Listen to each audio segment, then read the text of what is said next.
Well, we are recording this ahead of England's big game against France, quarter-final of the World Cup.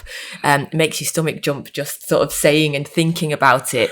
One of the big stories, well, pretty much, you know what, I feel like we've been talking about this since even before the World Cup started. When you sort of looked at the way that it would probably go if England won the group and the way it would go, we've kind of been waiting for England to meet France. And the conversation, Sam, for months now, it feels like it's been Kylian Mbappe. How do England stop him? What's your kind of take on it? We've Kyle Walker's spoken this week as well, saying it's not England versus Kylian Mbappe, but how do England do it? Well, I think that he's proven to be what we've seen. He's proven to be as good as what everybody's been talking about. I think we knew that beforehand, and like we talk about Bellingham, this lad's scored so many goals for France and his club at PSG that he's still only 23. So we're seeing it all. Mauricio Pochettino said he's still got a lot to learn, which was very interesting watching him on the basis of we're seeing a lot of his brilliant work done the same way, and there's more he could do to become even better.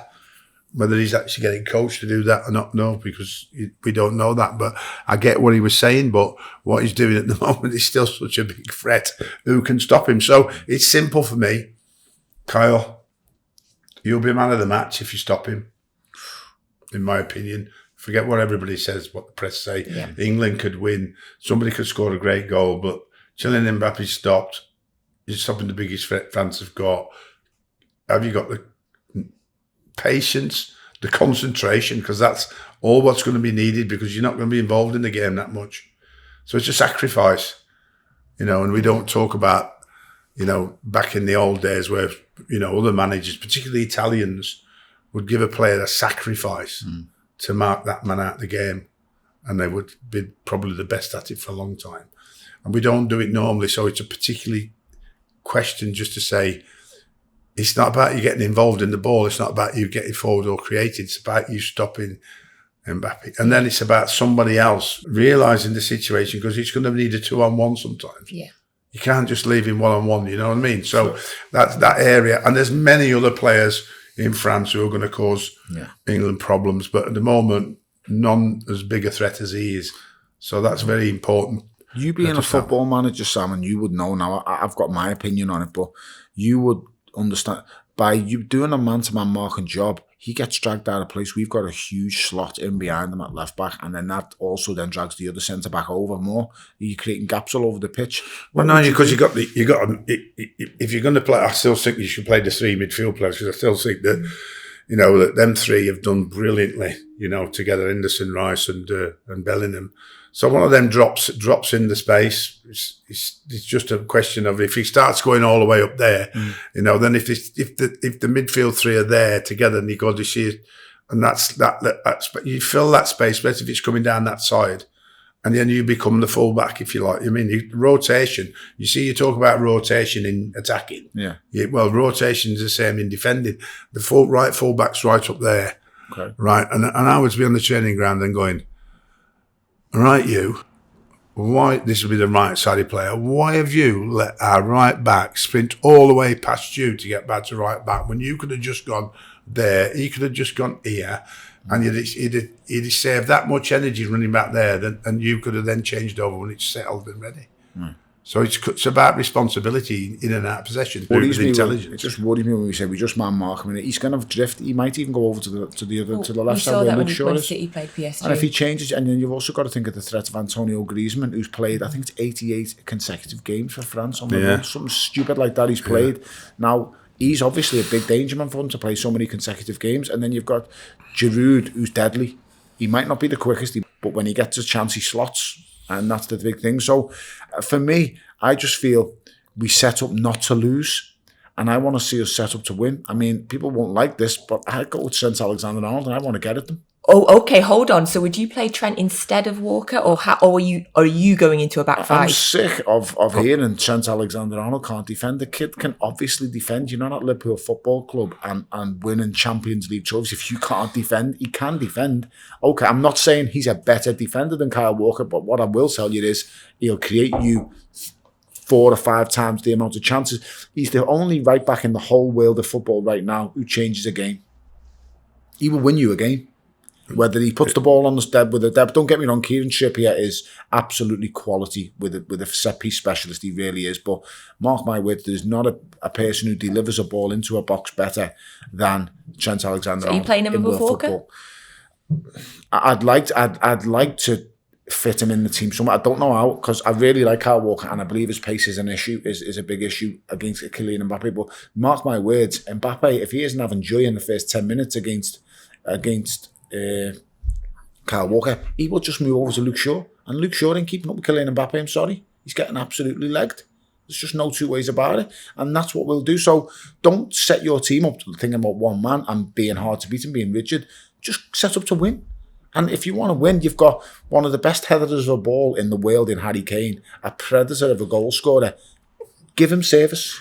You've got Bukayo Saka, an absolutely phenomenal. You've got Marcus Rashford, pace. You've got Phil Foden, one of the most talented footballers since Paul Gascoigne and Wayne Rooney in the country. There's just so much of it. You've got Jude Bellingham, who's potentially... The manager will be worrying about England's attack as much as... Yeah. Why don't he will be worried. He is a pragmatic manager. He's Deschamps is the best manager in the World Cup. You think so, Sam? Oh, I mean, one, how long he's been there. Yeah. 2, he's won it. 3, he knows how to manage a great team and knows how to... He knows how to manage egos. Yeah, and they've got a lot of injuries, like I mean, but they're still talked about. Nobody's mentioned the injuries they've had, like I mean. So, and there's lots of other players that could fit in there. You know, I mean, not having Benzema to even score. Yeah.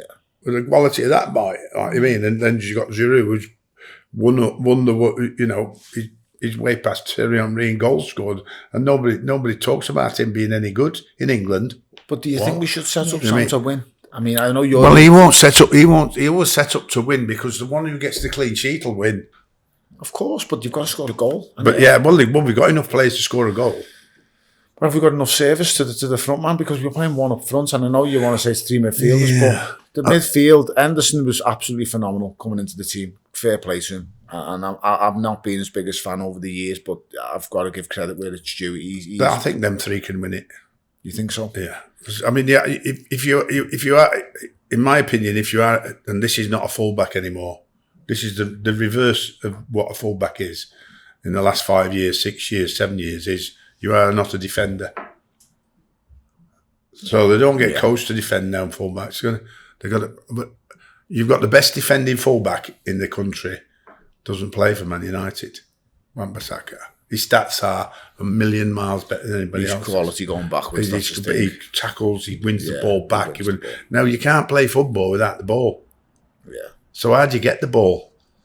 You shut the opposition down. You win it back. You tackle him. You get it. So he does that better than anybody else, but yet he can't play for Manchester United because the fullback now has to be up the pitch. And there is no better one than what Tony's saying. I'm doing what he's doing. I've never seen him play. He could play in midfield, no problem whatsoever. My problem is that he's had a bit of a tough spell, even where Jurgen took him off at half time. And that's what's confidence like then? And you may end up as well needing your goalkeeper to step up again and make another phenomenal save like he did in the Senegal game. You know, at that point, obviously England were a little bit under the cosh. I'm guessing then perhaps because you hanging around the Everton training ground, Tony, you may know Jordan Pickford. Yeah, Pickford is a good lad, fantastic lad. Big voice in the dressing room, big voice in the England camp. I know him and Harry Maguire really tight and close. He's coached with a number of them. That England squad is a tight-knit England squad. All the lads are together and they're all about it. They're all pushing each other on. So Jordan's just another one of them lads. He's a diamond. He's been fantastic at Everton. Really, really good. I know he loves being at Everton Football Club. I've heard recently, there's going to be a transfer request put in the papers just recently or whatever have you. He's been nothing but phenomenal at Everton Football Club. He really has. Ups and downs, as all goalkeepers are going to have, especially still being young. But he's been brilliant. And in England shirt, he hasn't put a foot wrong. He's brilliant for Everton and made up with what he does for Everton. But when he goes to England, he goes another level up again. He's been absolutely phenomenal. The best England keeper I've seen, probably in my lifetime. David Seaman was an unbelievable keeper. He really was. But I'll tell you something this now, and this is just a fact. It's not even a debate. There has never been an England keeper with feet as good as Jordan Pickford. ever. No, I've never no, seen no. it. I have It's never true. seen a person. I'm telling you now, that lad could play out. His feet are unbelievable. Remember Chris Kirkland telling me many years ago, he was his coach at Preston North End when he was on loan there doing something, and he said when he played out with the lads, they would moan because he was that good. that is But phenomenal. Tony, what if it comes down to his hands? What if we end up in another penalty shootout? Well, He he'll done well save last him. time. Yeah? He done well last time, didn't he? He did last time, and we lost still Italy, sadly. But I mean, he should have been the hero in the final against Italy. He should have been the Jorginho's hero with the penalty. the one who slots past everyone, he saves. So I think I'm right. I was at Wembley, so he saved Jorginho's penalty if I remember correctly. But he's a fantastic keeper. He's brilliant. He really, really is. So, I mean, I think there's only Ederson who has better feet than him in the whole world of football goalkeepers. To be honest, He's got the mentality. That's why he's. My son's a goalkeeper, and Jordan Pickford is his absolute idol. He's given us top They've and stuff. they've like done that. their best, the punters, Yeah. to get him out. Yeah. And the press. They've done the best to promote other Yeah. other goalkeepers, Pope and people like that. You know, saying the eye. You know, you Can't can't use the keep feet. playing him. And Gareth has been going. I'm glad to say, not been influenced by Yeah. it, and because he's always deserved to be there.